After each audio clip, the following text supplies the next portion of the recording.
Hey guys, Brady here, and there was this movie that was supposed to come that was been in development for years now. It's supposed to be directed by Steven Spielberg, called Robopocalypse. It's based off of this book which I have yet to read, and or haven't read yet, and apparently it's like the robot android version of World War Z. Why am I out of focus? There you go. Yeah, it's a robot android version of of World War Z, and Spielberg uh was on to direct this movie for like since like 2012, I think, maybe even longer, and it's just been in development for like almost 10 years, it seems like, and now I guess Spielberg backed out and gave directing duties to Michael Bay, which is odd. That's like having I'm trying to think of a good analogy.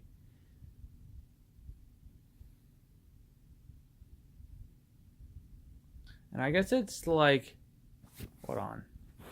That's like having Martin Scorsese doing like this big gangster movie, and he's like, you know what? This movie's been in development for years. Let's have Ruben Flesher direct the next gangster epic, and it's just like, but Martin Scorsese is known for gangster movies. Why would he not do this one?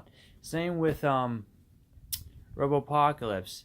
By the way, I actually do think this movie's a little underrated. I enjoyed Gangster Squad. It's not a bad movie in my opinion, but going from Steven Spielberg to Michael Bay is a huge step down. That's like, I mean, you might as well give the movie to Olivier Megaton after that, or some like piece of shit director like him. Uh, which, thank God it went to Michael Bay, not Olivier Megaton. I'd rather see Michael Bay do this movie.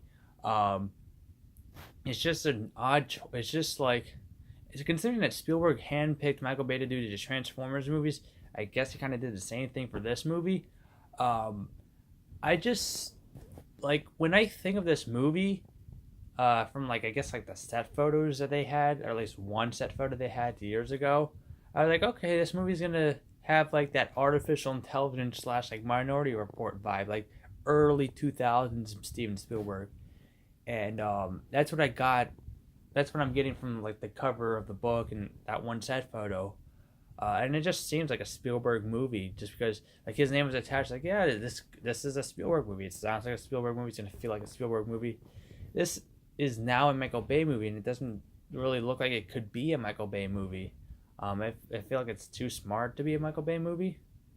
Unless it's The Island Michael Bay and not Transformers and Pain and Gain Michael Bay, this movie could be good, because The Island is a movie that he did before Transformers, and Transformers, anything after Transformers is like Michael Bay just went downhill, well, except for 13 hours. 13 hours was pretty good.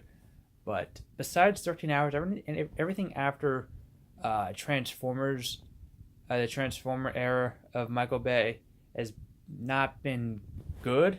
I mean, I enjoyed them as guilty pleasures, but they're not good cinema. I feel like The Island was really good. It felt like a Steven Spielberg movie. I feel like maybe Spielberg was attached to that project before Michael Bay was attached to The Island, but I guess they switched Spielberg with Michael Bay with The Island, because it does feel like a Spielberg movie. Like, you can't look at The Island and not be like, hey, this kind of feels like a Spielberg movie. It kind of felt like I was watching Minority Report, but it's not Minority Report.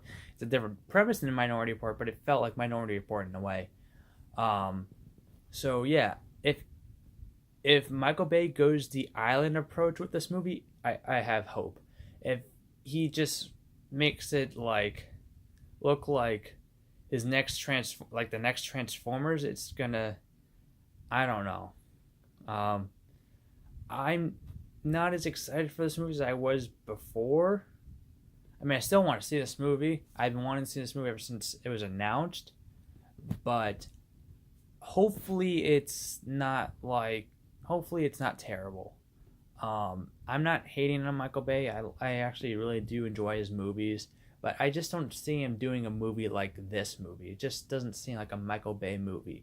Like, I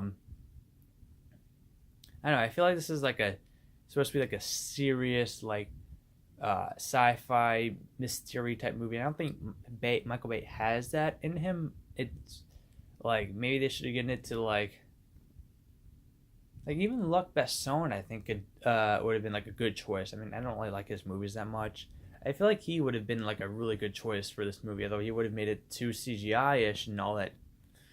But I feel like he still would have been like a better pick than Michael Bay. It was just an odd choice for a movie like this.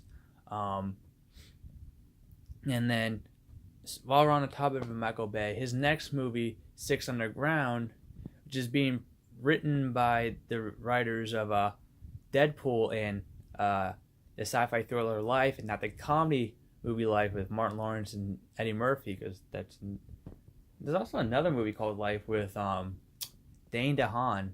There's a lot of movies called Life. It's such an overused title, it seems like. But yeah, the 2017 sci-fi movie Life, not the other iterations. They did Rhett Reese and Paul Rennick did Life and Deadpool, and they're now penning Michael Bay's new movie Six Underground. And I'm excited. Actually, no, I'm not excited for this movie. It stars Ryan Reynolds, being directed by Michael Bay, is being written by Rhett Reese and Paul Rennick. And it's a Netflix movie. Why? Michael Bay is known for making big budget sci-fi or not sci-fi, but big budget action extravaganzas on the big screen. Why the fuck is he doing a fucking Netflix movie? I mean, seriously. I understand David Ayer doing a Netflix movie. His movies kind of have... His movies don't really look like they have the budget of a Michael Bay movie. But Michael Bay doing a Netflix movie just seems very odd to me. Like, I mean, I'm not sure if you remember his rap, one of his epic rap battles in history. It's all about the motherfucking money, Michael Bay. Remember that video? Yeah, and now he's doing a Netflix movie. It just makes no fucking sense. I go on and on about directors that should do a Netflix movie and directors who shouldn't do a Netflix movie. Michael Bay is one of those directors that really confuses me as to why he's doing a Netflix movie, because his movies make a lot of money, so it's not like he's in like dire need of doing a Netflix film. Same with Martin Scorsese. I mean, studios like, oh, we don't have faith in The Irishman because Silence was a flop. Well, maybe Paramount. Maybe if you what's it called? Advertised Silence a little more, you would have gotten a little bit more money, but you didn't really advertise it very well, so it didn't really do much at the box. But Scorsese's other collaboration with you guys, Wolf of Wall Street, did fantastic at the box office. I know because I was in a packed theater opening day on Christmas 2013, and as I walked out, there's a huge fucking line for this movie after my showing.